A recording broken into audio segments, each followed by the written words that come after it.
Hi, everybody. Welcome to today's episode of Unplugged at Shape America. I have a very special guest today who I'm really excited to talk with.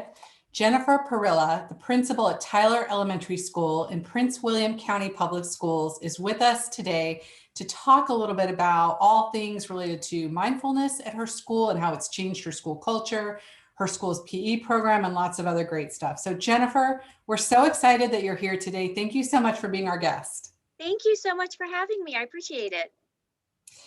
So first and foremost, I always like to check in with our guests and just hear a little bit from you about what life is like right now. So tell us, what is it like at Tyler Elementary School? Where's your focus in trying to provide the best education possible for your students? I'm sure things are a little bit challenging as they are across the country. So how are you and how are things? We are doing okay. And I think it's that acceptance that doing okay is fine. That we're finding a little balance in life, kind of reprioritizing, and that's a good place to be. Our focus really has been on reaching our students, removing barriers, and that's part of it. None of us have ever been through a pandemic before, so I think that's a pretty reasonable place to be. We're learning too that really looks different for individual students and families. So we can have some families where removing a barrier means they need food.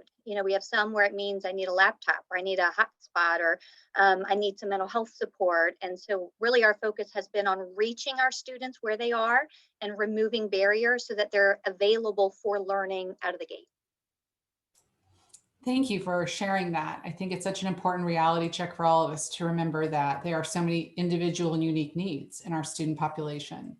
So as challenging a time as this is, I also always like to ask if you're seeing any positive outcomes and what are you taking from this whole experience and how do you think it will shape your leadership of Tyler Elementary School when things are back to even being sort of semi-normal? Well, there's nothing like, I think, a global pandemic to give us all immediate perspective in life, that as a world, we're having this shared experience that's rare. And it gives us also the shared opportunity to grow, to reprioritize, to decide what really matters, where change is needed, to develop those empathy skills, to look out for one another. And it's um, I just feel like that's so important. And when you go through that process, you do find positives, despite all the challenges and the heaviness that can come with this unexpected experience. And I call them pandemic positives. And when you see one, you got to grab it. You got to really notice it. And one of the biggest ones I've noticed is the homeschool partnership, just how tighter it really has become. And I have always been a firm believer in the importance of relationships, but there's something pretty vulnerable about the way it is right now. So with virtual learning, for example, our families really are a fly on the wall in the classroom, and that can be really intimidating as the educator. But then likewise, our staff members are fly on the wall in their house, and that can be pretty intimidating or vulnerable for some of our families. When you go through that, there really is this trust that comes. And so that homeschool bond really has strengthened this year more than ever before. I also see our students, they're realizing that they're stronger than they likely thought they were, especially our upper elementary. So we've seen this phenomenon where our upper elementary kiddos, they have a need and they self-advocate. So they'll pick up the phone, they'll call the office right away and they'll say, can someone reset my password? I can't get in. There is no way this time last year they had that level of self-advocacy and confidence to do that.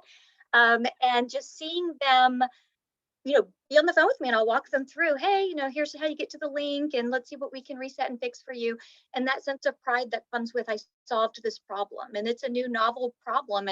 And had we not gone through this experience, they would not have had that skill at this particular moment in time. I have to say that I think one of the biggest pandemic positives is that there's this real focus and understanding and realization on the impact of the education system. And the education system is always running in the background of life. It's always there. And I don't think it's a secret that it's also historically underfunded. And you always find a way to make it work. You always find a way to get the dots connected, to get the need met, to get the job done. But this pandemic has really shone this light on how critically important the education system is. So for me, I kind of picture it like it's the intersection of all the other systems in society. So the education system has the ability to connect families with the immediate solution, unlike any other system. So if we have a family that says, I don't have insurance, we will scramble, get a resource. We're going to find a way to help them get through that. They need food, they need bill assistance, they need mental health support. You turn to the school, and the school has the ability to connect you with those other systems, or to even be the system itself to provide the support. And I think this pandemic really has shone that light on how critically impactful the education system is in just the basic functioning of society. And kind of all of that collectively makes me realize I'll never lead the same way again. And I mentioned before, I've always believed the importance of relationships. It's so critical. But having gone through this experience, I mean, these folks are, it's kind of a helpless feeling when your students aren't here with you every day, all day. And I know they're okay, and I know they're fed, and I know they're well, it's a little bit of a helpless feeling. And so leading in a way that you got to take some of the eggs out of the curriculum basket and put them into the bigger picture. You take some of the eggs out of the assessment, testing, all of that, and you put them in the bigger picture basket. And when I really think about that, my leadership will be measured by, are they better off as a result of my work and my effort, regardless of curriculum and assessment, that it's really going to be about that bigger picture. So it really has had me reframe what matters. I thought that was so inspiring. I just have to say thank you. And I wish my kids had you for a principal. I wish every principal, every kid had you for a principal. I think that was so powerful. And you were the first person I've ever heard coin something like pandemic positives, which I love. But I love your perspective about seeing the bigger picture and taking that more balanced approach as you move forward. I just thank you so much for that, for sharing that. So along those lines, I understand Tyler Elementary School has a particular focus on on encouraging mindfulness throughout the day for your students and your teachers. And as you may know, fostering mindfulness through physical education and health education lessons has been really important for Shape America in recent years, and a focus for us as well. So I would love to hear from you a little bit more about why you think this is so important to do and how you're doing it. Well, we are definitely a very proud, mindful school. This is our fourth year where we have implemented school-wide mindfulness practices, including during physical education. It is not a discrete unit of study that's taught, and when you're done, it's assessed and it's moved on, that it really is part of our daily life. So we do have, we really start where we're teaching students really the neuroscience behind it, why we would have them engage in these mindfulness practices. So our 5-year-olds will learn about the amygdala, they'll learn about the hippocampus, they'll learn about the prefrontal cortex and the functions of those areas. We will, of course, give them an analogy. We call it the lizard wizard brain to help them remember those pieces and why. But it is really powerful to see a young child understand the importance between a big emotion, a pause, and then whether they're going to react or respond. And they can learn that process, by learning about mindfulness and trusting what's happening in the brain when I pause and take a breath, or I pause and notice what my body is telling me. Every teacher in our school has committed to at least 10 minutes a day of a practice with their students. And so it is the type, that's what we have committed to school wide. We also regularly participate in mindfulness. We mentioned part of physical education. We have an amazing PE teacher, Maria Tarocan, is fantastic. You walk into, they're going to be doing yoga, they're going to be doing breathing, they're going to open and close lessons this way. And this is really foundational to the physical education program here at Tyler. You'll see it on the messaging in the room, you'll see it on the bulletin board in the hallway, you'll see it in the language that she's using with children. It's not just one part of their day, but no matter which environment they're in during the day, this is the verbiage they're hearing, this is practices they engage in. And it's really all they know. And I use my own 2 children kind of as an example, and the importance of teaching this at a young age. So my children now are currently 15 and 12. My 12-year, both of them went all the way through my school, kindergarten through 5th grade. And My older one, we were not practicing school-wide mindfulness when she came through. It came in the little bit of time between there. So my younger one, she did. It is really interesting to see how comfortable the older one will do it, but she's looking at me like, oh, okay, I got to learn this. The younger one, she can't imagine not doing it. She can't imagine. She has a go-to resource before a big test, before a big competition. She knows what to do to notice her body and what she can do when she's feeling nervous or anxious or worried. It's just remarkable to see that as a parent, myself and as a principal. I'm like, oh, okay, it's working. But and likewise with our kiddos here at school, they have a skill that they're being taught the same way they learn reading, writing, math, science. That this is a life skill that you need at every age, especially as you're getting older. Our counselor and social worker also lead lessons with them. So they'll do more practices with them, teach them a little bit more about what's happening in their body. Um, Body scans, breathing, we make sure everyone has those foundational practices, but they also learn that you can really practice mindfulness anytime. Walking, eating, there's no one way to do it. Kids are very open to this idea. Adults are actually a little bit less open. They tell me the way to do it and then I do it. And so if we can convince the older ones to be a little freer about it, it's what you notice you need and giving yourself permission to pursue that. Um, so like I mentioned with the adults, that engaging staff in mindfulness really has been important. So I think most people are probably, particularly in the education field, are familiar with the statistic that about 50% of educators leave their profession in the first 5 years. It's just too much, too stressful. And here at Tyler, we actually have a pretty low turnover rate, and I would like to protect that. It's a teacher shortage out there, and I've got an amazing team that I want to make sure I keep intact. So we do start all of our staff meetings with a mindful practice. We actually have a staff mindfulness committee that plans school-wide events, and these are all ways to kind of protect it, to really make sure it's not something you find time for, like, oh, we added it and later, but it's always, it can't be the thing that gets cut. It has to be the thing that is protected. We've actually had staff that chose to go do some coursework through mindfulschools.org. That was a great organization, and they offer some courses there as well. So at the end of the day, here we are, on our 4th year, and it is how we do business. It is kind of woven into the fabric of the school. So we're hanging tight with it. I love that. I think that those were such wise words on so many levels about the impact it can have for adults as well as our students. As a mom, I completely relate to what you were sharing. And I have to say, when our middle child, who is a special needs kiddo on an IEP, when we were first learning about his special needs as a really young kid, we were taught so many of the things you just described about mindfulness and how to help him check in with himself. And repeatedly, I had that same thought of, why aren't we teaching all kids this? It's so well done. Kudos to you. I think that that's all just so fantastic what you're doing in your school. And do you have any other thoughts about how you hope your students and their families will take away from your school's focus on mindfulness this year, and how you hope it might impact them?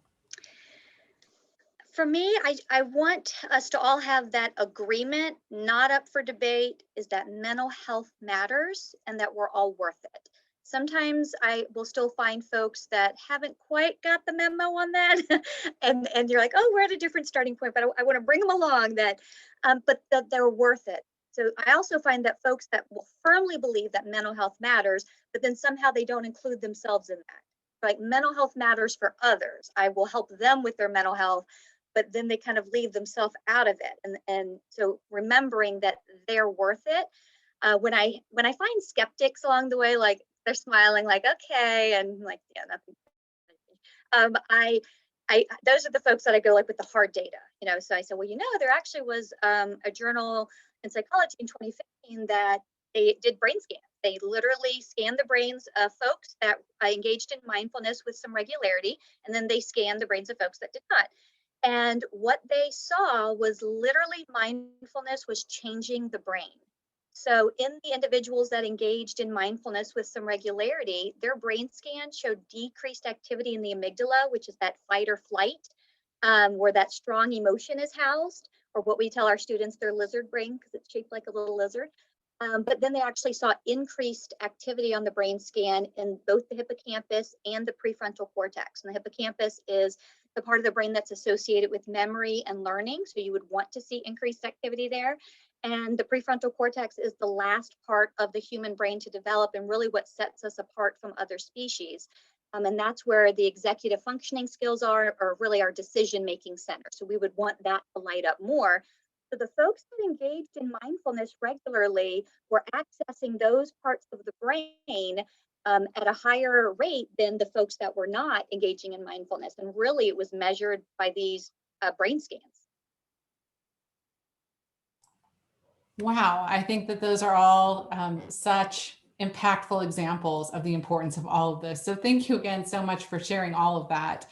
And thank you again for your time and being with us today as a guest on Shape Unplugged. We are so appreciative, and I know that everybody listening today is going to get so much out of this conversation, and it will really resonate with them. So thank you. And any last words for everybody listening? I think I would say if you have no experience with it, maybe start, just try some. If you do, just stick with it.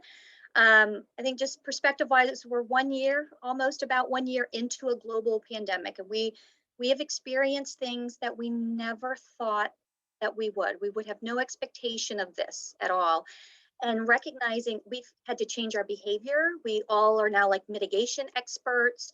Some of us have lost loved ones. It's a lot. It's very, very heavy and overwhelming. And a lot of it feels out of our control. And with that can come anxiety or depression, just high levels of stress. And when I think about what can we do to counter that? That mindfulness really is a legitimate, proven way it doesn't get rid of stress. There's this feeling of, yes, you can, calm is a byproduct of it, but that's not necessarily the goal.